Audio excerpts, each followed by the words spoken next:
Doctor Radha Mohan Das Agarwal, no more, no please. उन्हें बैठा दें, नहीं जा रहा, उन्हें बैठाएं। आप बोले, आप बोले। माननीय उपसभापति महोदय, बहुत ध्यान से मैं नासिर साहब को सुन रहा था।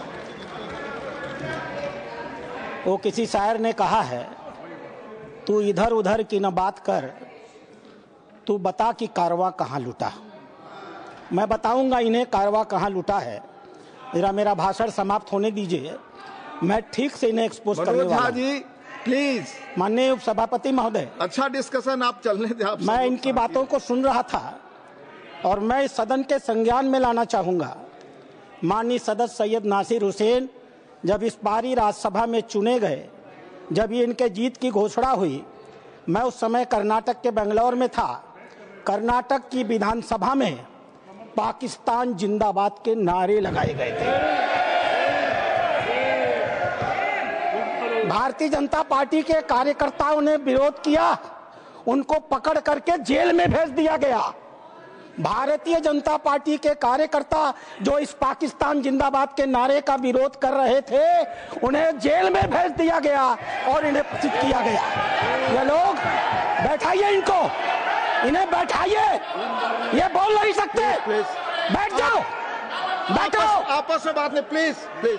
आप बैठो, बैठो प्लीज, प्लीज आपस में बात नहीं, आपस में बात महोदय। आप चेयर को संबोधित करें, हम लोग नहीं, चेयर को संबोधित करें। सभापति महोदय प्लीज, आप चेयर को संबोधित करें। सभापति महोदय, आज देश के लिए गौरव का दिन है। देश के आम मुसलमान के लिए, देश के गरीब मुसलमान के लिए, देश के पसमंद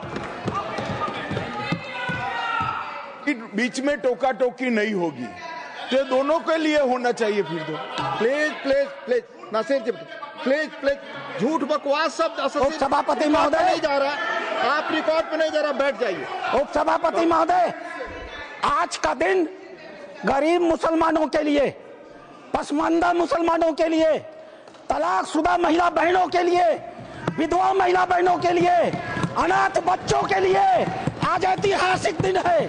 एक क्रांतिकारी परिवर्तन आने जा रहा है। पूरी की पूरी इस गरीब समाज, मुस्लिम समाज की आर्थिक और सामाजिक व्यवस्था में यह वक्फ अधिनियम क्रांतिकारी परिवर्तन लाने जा रहा है। मैं आभारी हूं माननीय मोदी जी का, जिन्होंने इस महान विधेयक को इस सदन में लाने का काम किया। अध्यक्ष सभापति महोदय, हम हिंदू हैं, हम लगातार अपने समाज में परिवर्तन की बात करते हैं। हमने लगातार अपनी समाज की बुराइयों के विरुद्ध संघर्ष किया है। इतिहास पर गवाह है, हमारे यहाँ सती प्रथा होती थी, हमने सती प्रथा निषेध अधिनियम लाया। हमारे यहाँ बाल विवाह होता था, हमने बाल विवाह निषेध अधिनियम लाए। हमारे यहाँ विधवा विवाह नहीं होते थे, हमने विधवा विवाह अधिनियम लाया। आश्चर्य की बात होती है जब इस समाज की चर्चा होती है, आश्चर्य की बात होती है इन 75 सालों के अंदर एक बार भी मुस्लिम समाज के संशोधन को लेकर, सुधार को लेकर के, एक गरीब मुसलमान की जीवन की बेहतरी को लेकर के एक बार भी किसी प्रकार के सुधार आंदोलन को इस सदन में लाने का काम नहीं किया। आज यह पहली बार है और हमें गर्व है अपने प्रधानमंत्री पर, नरेंद्र मोदी पर, जिन्होंने इस मुस्लिम समाज के सुधार के ऐतिहासिक विधेयक को लाने का काम किया है। 2014 में माननीय प्रधानमंत्री बने थे, उनके दृष्टि में कभी हिंदू और मुसलमान नहीं होता था, उनका सिर्फ एक नजरिया होता था, गरीब और अमीर। आप गौर कीजिएगा, यह सदन गौर करेगा। हम जनधन योजना लेकर के आए, 42% लाभार्थी मुस्लिम थे। हम प्रधानमंत्री आवास योजना लेकर के आए, 31% लाभार्थी मुस्लिम थे। हम उज्ज्वला योजना लेकर के आए, 37% लाभार्थी मुस्लिम थे। हम मुद्रा योजना लेकर के आए, 36% लाभार्थी मुस्लिम थे। हम स्किल इंडिया लेकर के आए, 22.7% लाभार्थी मुस्लिम थे। हमने प्रधानमंत्री एम्प्लॉयमेंट गारंटी प्रोग्राम चलाया, अध्यक्ष महोदय 70% अधिक मुसलमानों ने उस योजना का इस देश में लाभ लिया। मेरे पार्टी की बैठक है, मुझे बताना नहीं चाहिए, लेकिन मैं कहूंगा, माननीय प्रधानमंत्री इसी बाल योगी सभागार में हम सारे सांसदों की बैठक ले रहे थे। उन्होंने क्या कहा हमसे? उन्होंने कहा, लोग कहते हैं कि मुसलमान भाजपा को वोट नहीं देते।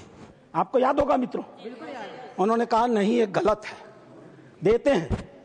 और अगर मान लिया जाए कि नहीं देते हैं तो इसका मतलब क्या है? क्या वो देश के नागरिक नहीं है? क्या उनके काम नहीं होने चाहिए? क्या उनका विकास का काम नहीं होना चाहिए? हम सारे सांसदों को उन्होंने मीटिंग में कहा, अपने काम को करते समय कभी हिंदू और मुसलमान न करना, विकास की धारा सारे समाज पर समान रूप से पहुंचाने की बात कही। उन्होंने दूसरी बात कही, मैं पूरे देश को 2047 में विकसित भारत का सपना दिखाता हूं। क्या 20% मुसलमान अगर देश का पिछड़ा रह जाएगा तो क्या भारत का विकास का सपना पूरा होगा? नहीं। हमें भारत के विकास का मतलब है 20% मुसलमान के विकास की भी योजना बनानी है।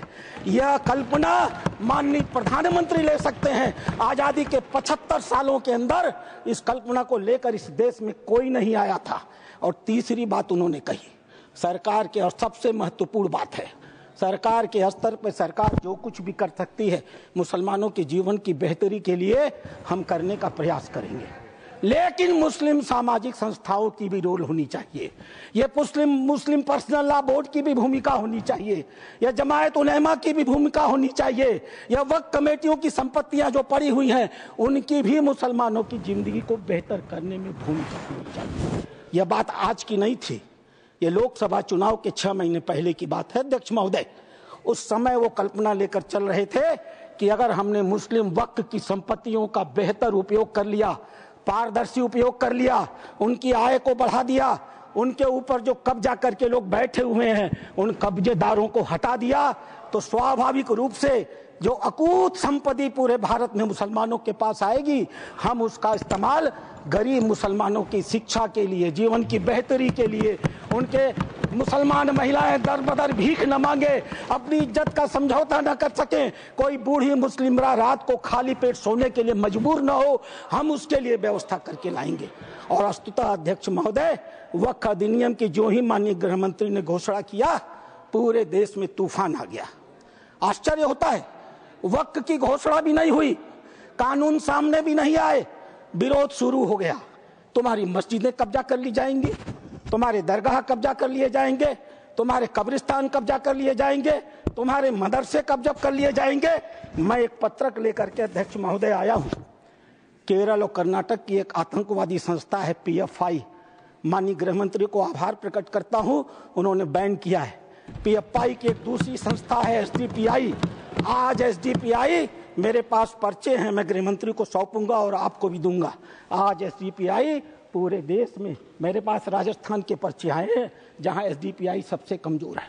पूरे देश में पर्चे बांटे जा रहे हैं और बताया जा रहा है कि ये वक्फ कानून अगर आ गया तो मस्जिदों पर भाजपा सरकार कब्जा कर लेगी। आखिर क्यों? लेकिन ये लोग भूल गए, नरेंद्र मोदी किसी और मिट्टी के बने हुए हैं। आपके विरोध से वो डरने वाले नहीं थे। आप चाहे जितना भी विरोध करते, वो मजबूती के साथ एक आम गरीब मुसलमान, एक दलित, एक पिछड़ी महिला, एक अनाथ महिला, एक तलाकशुदा महिला, अनाथ बच्चों के साथ खड़े होने वाले थे और इसीलिए वो मजबूती से विधेयक लेकर के आए। अध्यक्ष महोदय, ये चर्चा कर रहे थे वक्फ बाई यूजर की। क्या होता है वक्फ बाई यूजर? हजरत मोहम्मद साहब ने क्या कहा था? आपके पास अपनी कोई संपत्ति हो तो दूसरों को भले के लिए दान करो। हदीसों ने क्या लिखा था? यदि किसी व्यक्ति के पास अपनी संपत्ति है, उस संपत्ति का एक हिस्सा वो दान कर सकता है, उसके लिए मुतवल्ली बना सकता है, उसके आय के साधन कैसे होंगे लिख सकता है, आय से होने वाली आय किस वर्ग के उपयोग में आएगी उसके भी निर्देश दे सकता है। What is this Waqf by user? किसने आपको संपत्ति दी? किसने आपको संपत्ति दान की? किसके मन में मनसा थी कि अल्लाह को दे दिया जाए? एक भी आदमी ने वक्फ बाई यूजर की संपत्ति वक्फ के अधिनियम के तहत नहीं दी। जैसे फिल्मों में गुंडे हुआ करते थे, जिस औरत पर हाथ रख दी वो औरत उनकी हो गई, इसी प्रकार से इन वक्फ बोर्डों ने भू माफियाओं की तरह काम किया। जिस जमीन पर हाथ रख दिया इन्होंने, वह जमीन उनकी हो गई। आज इस मानसिकता से ये काम करते हैं। जमीनों पर मैं कानून लेकर के आया हूं। अध्यक्ष महोदय, इसी सदन में माननीय सदस्य झूठ बोल रहे थे।